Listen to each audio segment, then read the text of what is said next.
Good morning, everybody. I'd like to thank you for joining us for this webinar, in which we'll outline the changes in legislation for defence which took effect from the 1st of October this year, and we shall discuss how these will benefit both employees and reservists.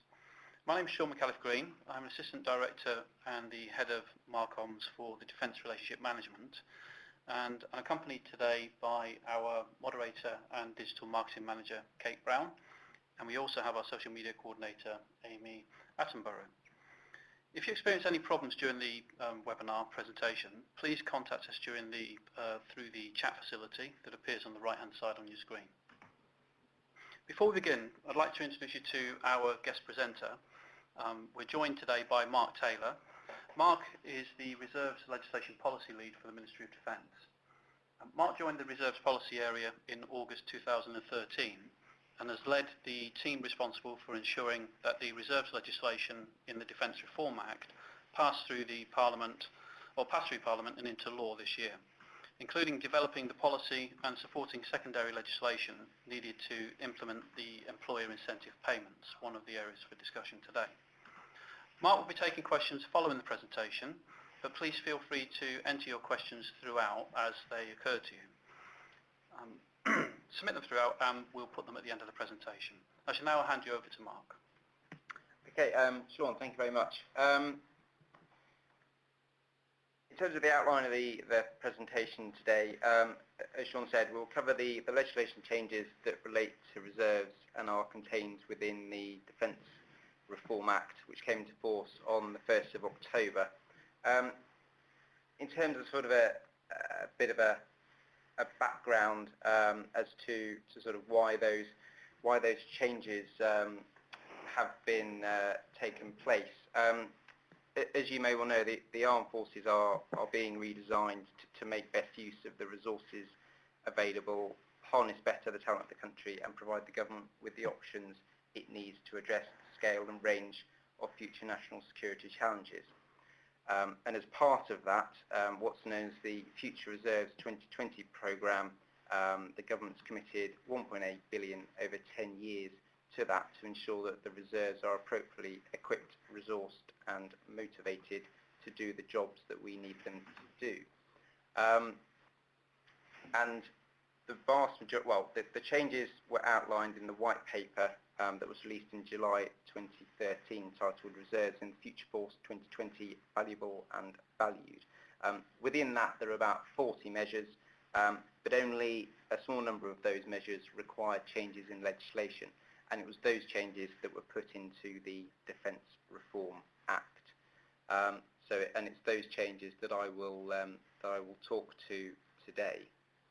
So as it says there on the slide, there were 5 changes made within the Defence Reform Act 2014 to revitalise the reserve forces. And over the next half dozen slides or so, I'll cover those changes and what they mean for you as employers. So moving to the changes then. First change, the Territorial Army will be renamed the Army Reserve. There's already been quite a marketing and communications campaign around that change since about the turn of the year, but the 1st of October was the actual sort of formal legal name change. But as you probably drive around your towns and cities, you may well see that things like the signs outside the Army Reserve Centres now say Army Reserve Centres instead of Territorial Army Centres. So that's a sort of a cosmetic change on the one hand, but actually reflects how the Army Reserve will be better integrated into the Army of the future and play a much more involved role than it has perhaps historically done. In terms of the sort of the second change that we've done, the removal of the standard 2-year qualifying period for bringing claims for unfair dismissal. The Defence Reform Act does give some additional protection to reservists by removing that exemption of the statutory 2-year qualifying period for accessing an employment tribunal. the exemption is limited to cases where the reason or the principal reason for their dismissal was their membership of the reserve forces. And whilst there's already existing legal protection for reservists, particularly during any period of mobilisation, where there was I suppose a weakness was that the period of mobilisation, so going off to Afghanistan or Iraq or something like that, didn't count towards that 2-year qualifying period. So it left reserves at a bit of a disadvantage. And we wanted, therefore, to ensure that that sort of negative effect of their service was removed, and that the change in the legislation helps bridge that gap. But as I say, I stress it's only when the dismissal is because of or connected with the individual's service as a reservist. For those of you who are in Northern Ireland, if there are any, they have a different employment rights framework where there's currently a 1-year qualifying period for accessing an employment tribunal rather than 2 years for the rest of the United Kingdom. And that is currently extant, and their ministers are currently considering whether or how to bring Northern Ireland perhaps into line with the changes made by the Defence Reform Act. So there is, as there has been for the last number of years, a little bit of a disparity between the UK and Northern Ireland on that particular issue. In terms of one of the changes that you will probably be interested in, the Reserve Forces Act of '96 contains powers to make a call-out order to allow reserves to be mobilised. And those call-out orders can be made in a number of circumstances outlined on the screen as sort of Section 52, Section 54 and Section 56. And as it says on the screen, the Defence Reform Act replaces the 2 call-out powers in Section 56 with a broader power to make a call-out order where it is necessary or desirable to use the reserves for any purpose for which the regular forces may be used. And the rationale behind that really was that the change has been made to take account of the full range of the future military tasks that Defence expects the reserves to undertake both at home and overseas, and the change therefore allows Defence to perhaps better draw on the skills and capabilities of all our forces, both regular and reserve. And so that therefore means that the reserve forces will be, potentially more usable in the future. And whilst it's important that we are able to use our reservists alongside our regulars, it's also important that when we mobilise those reservists, we do so with sufficient lengths of time to allow them to be properly trained prior to deployment, to undergo what's called pre-deployment training, and also to then do their deployment, and also to have some post-deployment leave. And for that reason, whereas before, under Section 56, they could only be mobilised for up to 9 months, that's now changed so that they will be able to be mobilised for up to 12 months. Serving reservists are being asked to elect to serve under the new call-out powers. Those who join the reserves after the 1st of October will automatically do so on the new terms. If that all sounds a bit scary for you as employers, hopefully now comes the reassurance bit. That firstly, for Defence as a whole, the process of what we call intelligent mobilisation will remain, and that is essentially that short of war or national emergency, we will seek to use those who are willing and able, or who have a particular skill set that is urgently required. So what we won't ideally do is sort of take people out who perhaps for reasons of their position in their job or their company's position aren't really usable at that time. So as I say, It's intelligent mobilisation to try and pre-identify those who are willing and able to deploy. There is and will remain the Reserve Forces Appeal Tribunal, where employers can, or indeed reservists can, challenge the mobilisation on a number of criteria, all of which is set out in the pack that you as an employer will receive when your reservist gets mobilised. And also the white paper released back in July of last year said that Defence would, where possible, give employers 28 days notice for what we call contingency or short notice operations, and 90 days for enduring operations. So, for example, the sort of the deployments in Afghanistan that have been going on for a number of years and have been, I suppose, booked into the military's sort of future deployments book, as it was. Does it mean that we'll be mobilising reservists more? I think with the drawdown in Afghanistan, the services are very much of the view that they will not be looking to mobilise reservists more routinely in terms of numbers, but there is, I suppose, that wider flexibility there, but it shouldn't ideally see an increase in the number of reserves being mobilised. But clearly I don't have a perfect crystal ball, so I can't guarantee what's going to happen in the years ahead. Moving to the next slide, the fourth change in the Defence Reform Act is an annual report by the Reserve Forces and Cadets Association to the Secretary of State for Defence on essentially the health of the volunteer reserve forces, and that will then be presented to Parliament, so it will be a public document.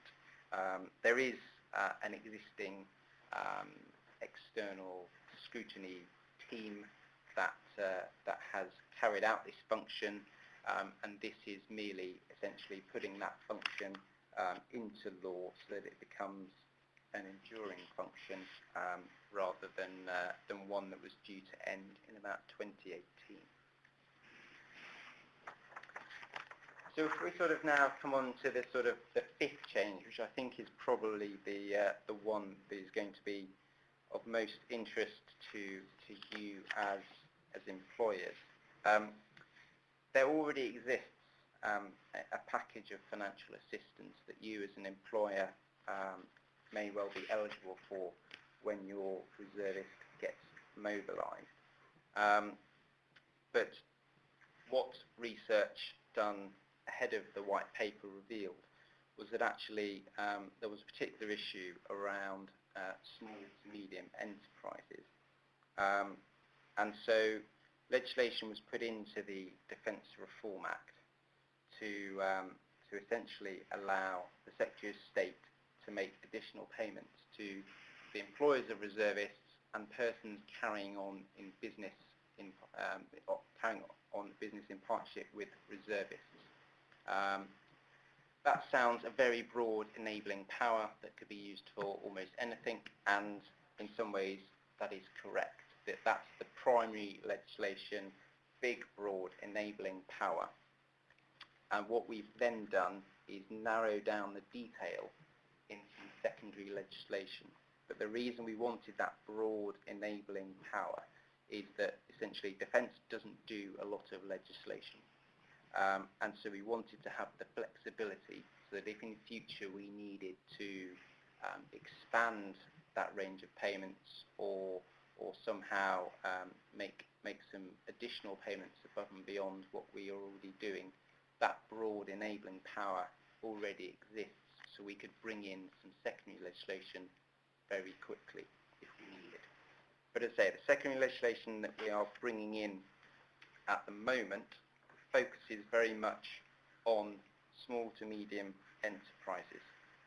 In terms of sort of the eligibility for the what we're calling the employer incentive payment, it'll be paid for mobilisation from the 1st of October 2014.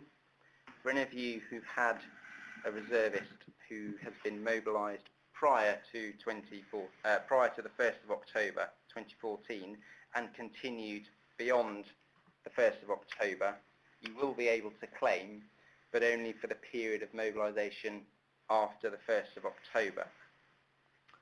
Training or any other duties outside of mobilisation may not be the subject of a claim.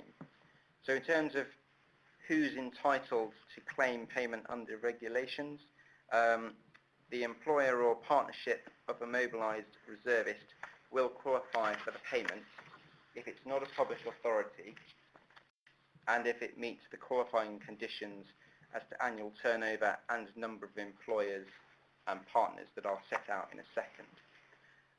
In addition, a reservist employed on a 0 hours contract is not eligible for the payment because it was felt that it would be impossible to try and quantify the loss to the business of someone employed on a 0 hours contract.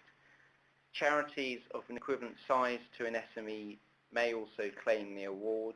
The self-employed are not entitled to make a claim, as the focus of the payment is to recognise the impact mobilisation has on employers rather than individuals.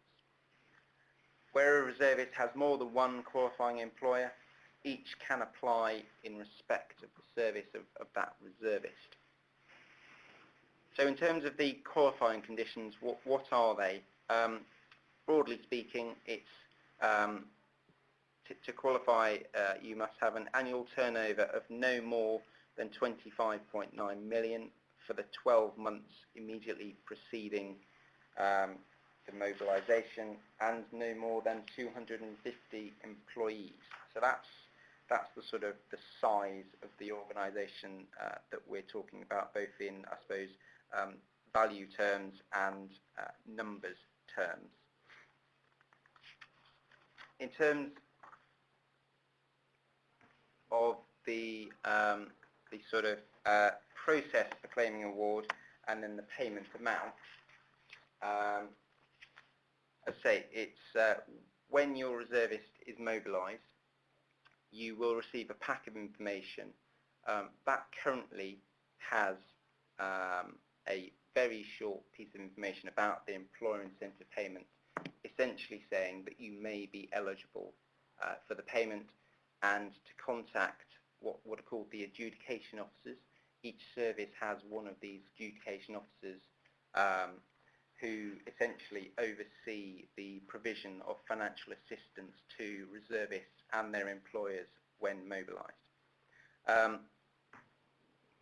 There is a claim form that you will be able to fill in, and it asks you to provide some details about your organisation, about your reservist employee, and also to self-certify that you meet the eligibility criteria to claim the EIP. And you fill in that form, send it back to the adjudication officers. They will then assess the claim. They may request further evidence to support your claim of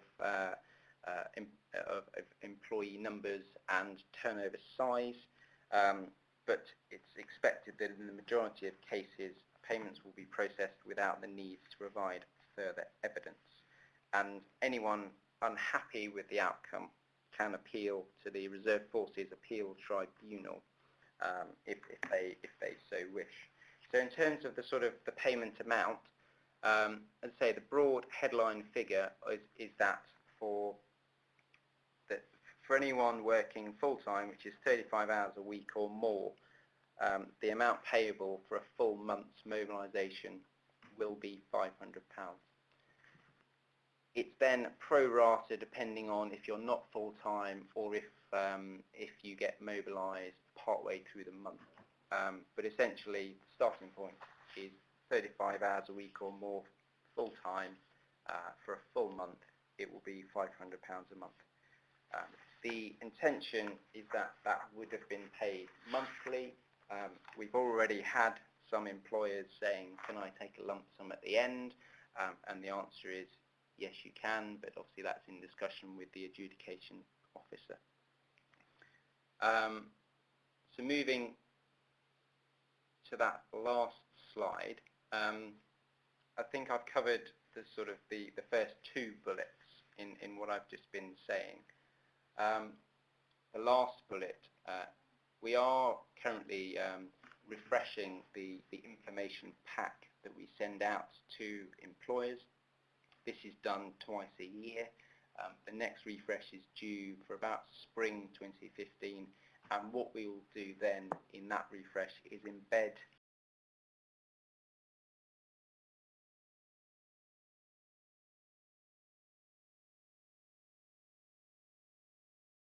automatically be sent to you with some guidance about how to fill it in if you are eligible.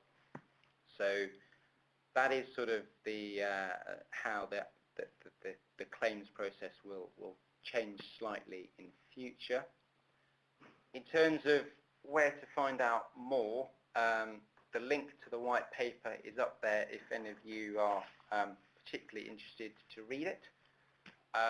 And similarly, I've put up there the Sabre website and the Employers Toolkit, and again, they are both useful and valuable sources of information. I think all that sort of leaves me to do then is to say, do please ask any questions that you may have, and I will do my very best.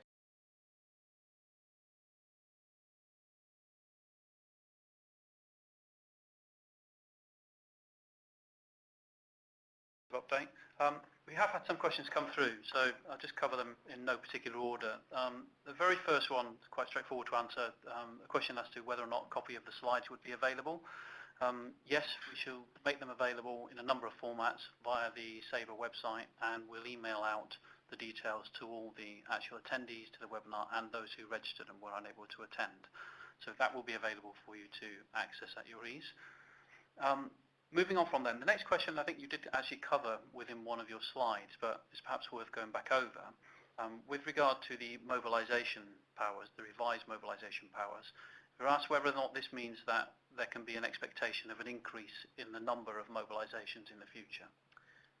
Well, as I said, clearly I don't have a crystal ball, but the services on current plans don't necessarily expect there to be an increase in the number of mobilisations for reservists. Clearly with the drawdown in Afghanistan, which has seen a relatively high number of reservists deployed there, we're actually expecting there to be overall perhaps less use of reserves at the moment.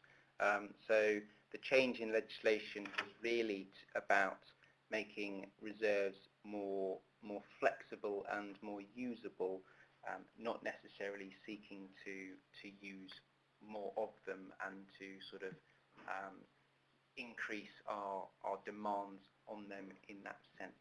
But as I say, clearly I don't have a crystal ball, so yeah, if things went terribly wrong in years to come, you know, then clearly we have to deploy our armed forces as we see fit to counter any threats that are out there. But at the moment, the intention is not to make greater use of the reserves in numbers. Okay, thank you. Next question is relating to the employer incentive payments and the timing of those payments. The question is, you mentioned, I think, that typically they might be paid on a monthly basis and that there is the option for them to be paid at the end of the whole deployment. We've also been asked a question as to whether they could be paid up front. They'll be paid either monthly in arrears, or as I say, if the employer would prefer a sort of lump sum payment at the end, that is again something that can certainly be arranged in discussion with the adjudication officers, and we've already had some employers taking that route. Okay, thank you. Next question is with regard to, again, the employer incentive payments, and it's, are they instead of the existing or pre-existing financial package for mobilisation or in addition to them? They're in addition to them. We're not changing the existing financial assistance package that is out there for both reservists and their employers, and that package, I suppose, recognises sort of costs incurred during mobilisation for an employer and a reservist. This is very much an additional payment for particularly for small to medium enterprises, as I say, in addition to the existing financial assistance package.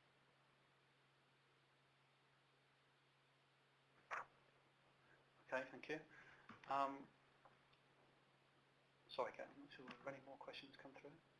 Yes, I've got one. Does the 12-month mobilisation period include PDT and POTL? Yes, it does. Yes. So, and that's why for the changes in the mobilisation powers that we made, for things like Iraq and Afghanistan, we could mobilise for 12 months. For existing what we call Section 56 type operations, we couldn't. We could only mobilise for 9 months. So we've extended that to 12 months to precisely allow for that that ability to do the pre-deployment training and then for the post-operational tour leave. Thank you, Mark. Could we check whether local authorities are eligible to claim for the additional payments? Unfortunately, sort of public authorities are not eligible to claim for the payments. It is not available to them, unfortunately. What happens to the EIP in the unfortunate event, the employer incentive payments, in the unfortunate event of an employee being injured and not being able to carry out their work upon their return? If an employee, when they were mobilised in Iraq or Afghanistan or somewhere like that, if they were injured, then my understanding is that clearly they would be put through the military rehabilitation and treatment process, and that, as I understand it, existing financial assistance would continue, and therefore this payment would also continue. Thank you very much. I think that's all. No more questions? Mark, unless you've got any final comments you'd like to make? No, just thank you all very much for attending, and I hope it's been useful. And as I say, if there are any questions that come to you afterwards, I'm more than happy to sort of be contacted by DRM and answer them. Mark, thank you very much for your time today and for also answering the questions that have come through. This is our first webinar of this nature, but just to let you know that the intention is to run these on a monthly basis moving forward, and that's really in response to requests from a number of employers. The next one that we have planned is for Thursday the 27th of November, so possibly a date for your diaries. We intend to do it at the same time, 11 o'clock in the morning, and when we send out the details post this webinar, we'll also include details with a link through to that session, and there'll be a reminder email coming closer to the time. So once again, I'd like to thank you all for your attendance, and we look forward to